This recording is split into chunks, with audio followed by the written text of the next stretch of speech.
Fala galera do ES Games, chegando aqui para trazer mais um vídeo para vocês. Hoje o jogo pela Copa, vamos trazer então as informações do jogo da Copa e o que antecede, e trazer aqui para vocês todos os detalhes então possíveis aí dessa partida que antecede, tá? Vou entrar aqui então, trazer o calendário para vocês e relembrar então como foi aí a rodada passada, que foi na 9ª semana. Tivemos aqui então Portuguesa 0, São Caetano 0, Vélez 0, Santos 1, Internacional 2, Náutico 1, Atlético Mineiro 0, ES Games 13, Patinga 2, Paysandu 1, São Paulo 0, Nacional 0, Curitiba 1, Gama 0 e River Plate 1, Avaí 2. Tá? Relembrando então aí como foi a rodada e lembrando vocês que agora muda então a situação da Copa e inverte os mandos de campo, certo? Na inversão de mando de campo, então, São Caetano vai jogar no Anacleto Campanella contra a Portuguesa, certo? E precisa aí de uma vitória simples, né? O empate sem gols leva para os pênaltis e o empate com gols deve dar Portuguesa pelo gol fora. Relembrando que isso aqui é um tutorial, então eu vou saber se o gol fora vale realmente ou não só depois desse vídeo, depois desse próximo jogo, o qual eu vou poder fazer o próximo vídeo lá das quartas de finais, e aí já vou poder falar para vocês se o gol fora realmente ele é decisivo na classificação ou não, no caso, tá? Se ele tem peso 2, digamos assim, como a gente costuma dizer. O Santos joga em casa na Vila Belmiro contra o Vélez, tem vantagem. O Vélez, se quiser alguma coisa, vai ter que vencer por 2 gols de diferença, ou então 1-0 para levar para os pênaltis. O Náutico joga em casa nos aflitos, tem que vencer o Internacional por 2 gols de diferenças, ou então 2-1 para levar para os pênaltis. O ES Games joga em casa, está confortável contra o Atlético Mineiro, só ele, o Santos e o Avaí venceram fora, né? E agora jogam em casa, estão em situação, vamos dizer, o mais tranquilo é o ES Games, né? Mas o Santos acho que também está em boa tranquilidade, e o Avaí está numa situação um pouquinho frouxinha, tá tranquilo, mas não tanto, tem que se cuidar. Paysandu perdeu para o Ipatinga fora, agora tem que vencer aí no Mangueirão, em Belém. 1-0 é o suficiente, 1-0 é o suficiente, né? Ou então ganhar por 2-1 para levar para os pênaltis. O Ipatinga, o empate já é o suficiente. O Nacional e São Paulo ficaram no 0-0. O empate com gols deve dar São Paulo, e o empate sem gols com certeza levará para os pênaltis se for mais um 0-0. Gama e Curitiba, o Gama perdeu, né? Agora joga no Distrito Federal, joga em casa, tem tudo para conseguir um bom resultado. 1-0 leva para os pênaltis, 2-0, 2 gols de diferença já dá Gama. O Curitiba serve o empate, e o Avaí, como falamos, venceu o River Plate na Argentina por 2-1, tá confortável, né? Um empate qualquer serve, ou até uma derrota por 1-0, me parece. O River Plate vai ter que fazer 2 gols de diferença para conseguir classificação aí, beleza? Então, trazendo essas informações para vocês aqui, que vai anteceder aí a Copa, e vamos trazer aqui para vocês então, deixa eu trazer aqui para vocês as informações da Copa, tá? Então, a classificação das partidas são essas aqui, né? Então, vocês já conferiram conosco, vamos só mostrar para vocês todas as informações, e aí eu separo o vídeo aí e dá uma olhada se for do seu interesse, ok? Depois a gente vai voltar aqui de novo, vai mostrar aí o das outras ligas. Aliás, já que temos aqui, não vamos voltar não, vamos olhar ali direto. Olha, já tivemos classificação, viu? Já tivemos classificação aqui, e vamos trazer já então para vocês. Nós achamos que ia passar Inter de Milão contra o Juventus, de fato passou, tá? 5-1 no agregado, tá? 2-0 tinha sido o primeiro jogo, e a Inter de Milão voltou a vencer por 3-1 de novo, já tirou a Juventus fora. É uma equipe forte, a equipe da Inter de Milão. Messina e Empoli, total no agregado 2-1 para o Messina, que conseguiu classificação para jogar contra a Inter de Milão nas quartas de finais. Tinha perdido fora de casa e venceu agora, né? Aliás, tinha perdido em casa e venceu fora de casa. Grande resultado, recuperando aí resultado. Sampdoria e Regina se classificou a Sampdoria, total agregado 4-2, tinha sido 1-1 o primeiro jogo, aí o jogo da volta 3-1 para a equipe da Sampdoria, certo? Treviso e Milan foi 0-0, ok?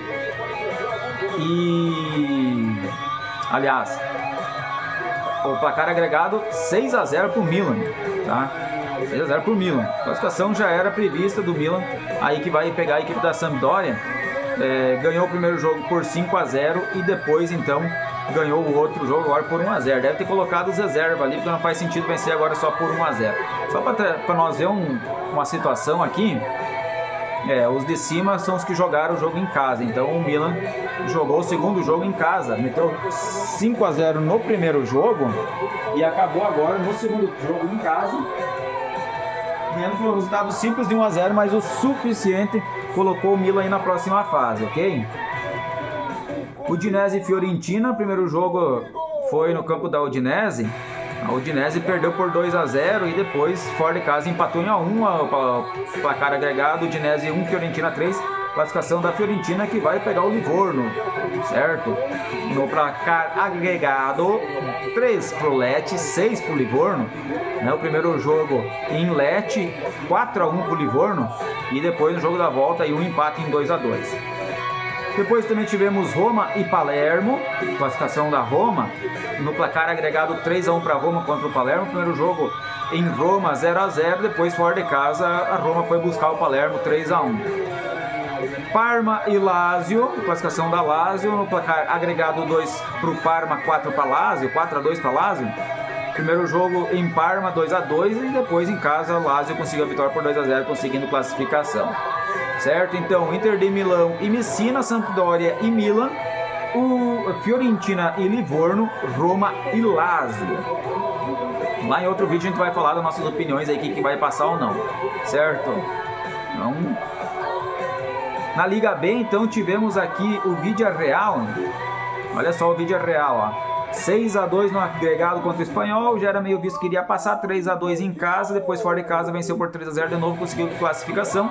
Já o Real Betis também era meio previsto que iria passar, conseguiu no agregado 3-2 contra o Racing Santander, certo? O primeiro jogo em casa perdeu por 1-0, parecia que ia dar Racing Santander, mas aí se recuperou e venceu por 3-1 o jogo aí, conseguindo classificação.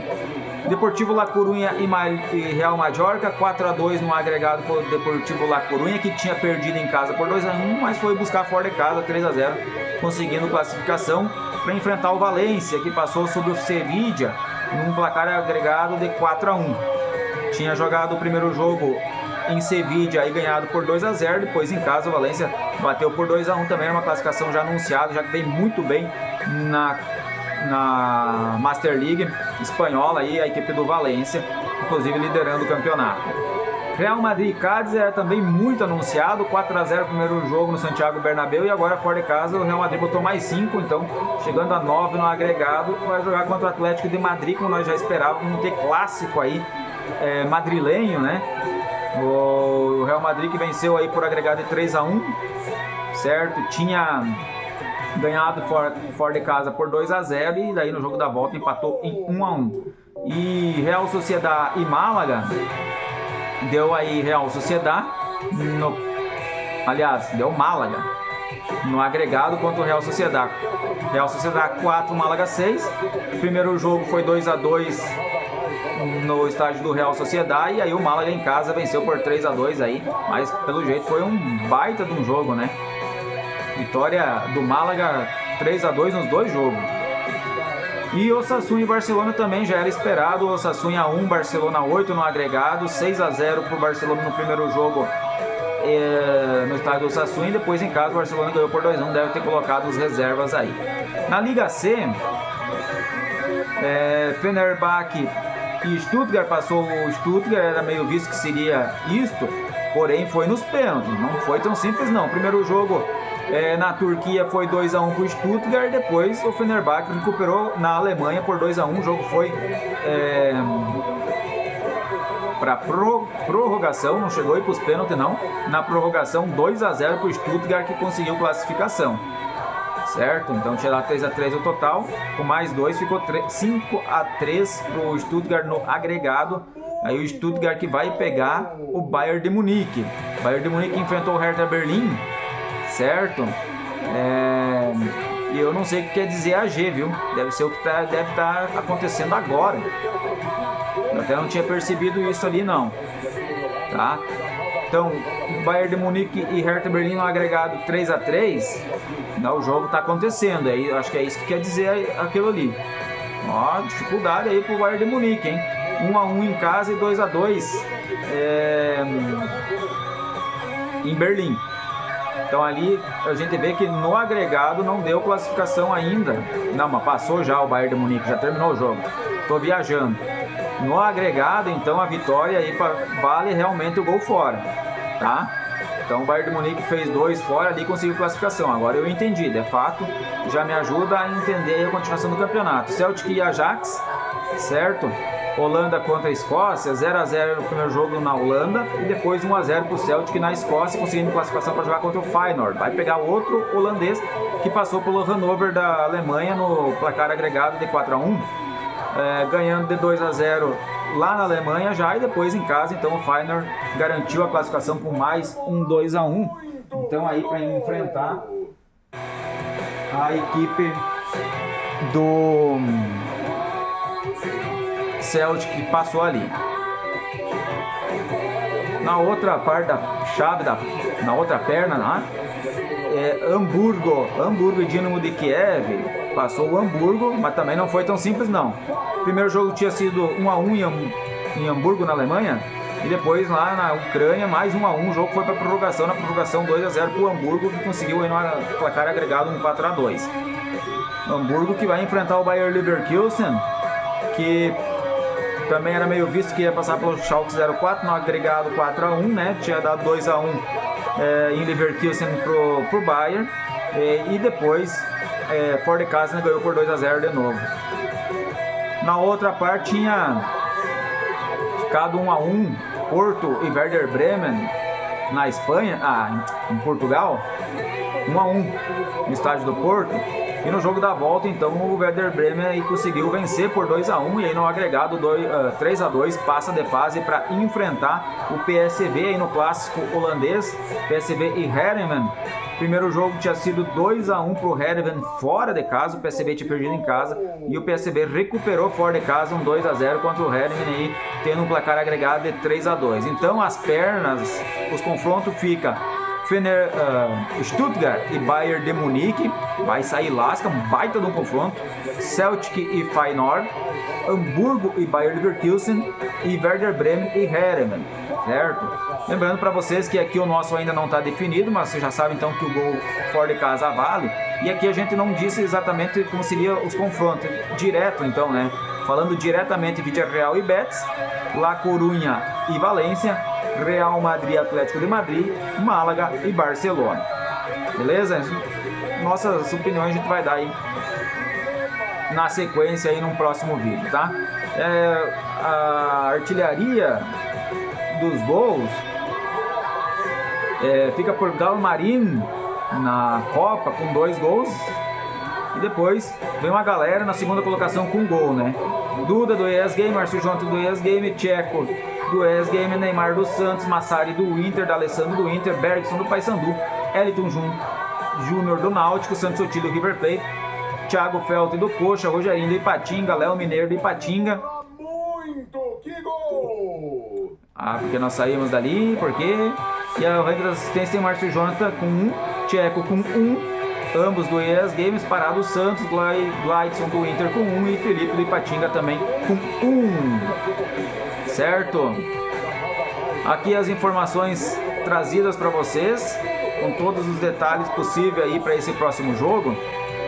E as informações dos times, então, aqui para você saber. Do ES Game na Copa, tem o Ivarov com 6.5 de nota, Extremo 6.0, Iard 7.0, Michel K 7.0, Ramírez 6.0, Cardilari 6.0, Veta 6.0, Yoga 6.0, Duda 7.0 e 1 gol, Márcio Jonte 7.5, 1 gol e 1 assistência, Santoya 6.0, Diego Cavalieri não jogou, Dedé não jogou, Gopko não jogou, Gabriel não jogou, Ruskin 5.5, Ganish 0.0, Mako 0.0, Stein 0.0, Burchett 0.0, Checo que está na seleção 7.5, um gol e uma assistência, Hanson 6.0, Cruzes ainda não jogou, são os jogadores do ES Games aí trazendo essas informações para vocês, certo? Então, as outras informações aqui dos outros times vamos passar para vocês aqui. Você, se quiser ver para o vídeo e dar uma olhada, certo? Enquanto a gente vai falando aqui então com vocês aqui, trazendo essas informações o mais rápido possível, uma vez que a Copa aqui para nós ela não é o principal, só que se nós fizermos um vídeo com todas essas informações, ela vai ficar muito extensa, certo? Então aí você vê que tem jogadores convocados para a seleção brasileira no São Paulo. Agora a equipe do Nacional, a gente vai fazer aqui a modificação e não vai voltar para cima porque não temos o que falar, certo? Então aqui Curitiba. Até interessante saber isso, que nos outros vídeos a gente pode não precisar fazer de estar voltando para cima como eu sempre faço, né? É só colocar aqui pro lado que já vai para outro time. Eu imaginei que não iria, digamos que tem o Gianluca ainda machucado, e aí como tem as informações do River Plate na Copa, também tem Rodrigo Santos machucado, aí o Avaí que tem jogador Rafael Pereira machucado, tem Helder Granja na seleção, Mitue e Jonas Belucci na seleção. O que achou, hein? Jogadores aí convocados. Rafael Mineiro também está machucado. Aí a equipe da Portuguesa que tem o Luiz na seleção vai desfalcar aí para o jogo da Copa, assim como o Filipinho. Jogadores que a gente também pode ver aí no futuro aí para tentar fazer contratação, assim como o São Caetano também tem o Richardson, que foi provavelmente convocado aí para a seleção. Vélez Sarsfields, certo? Neymar dos Santos foi convocado para a seleção, junto com o Elano e Ganso. Também seria meio visto, né?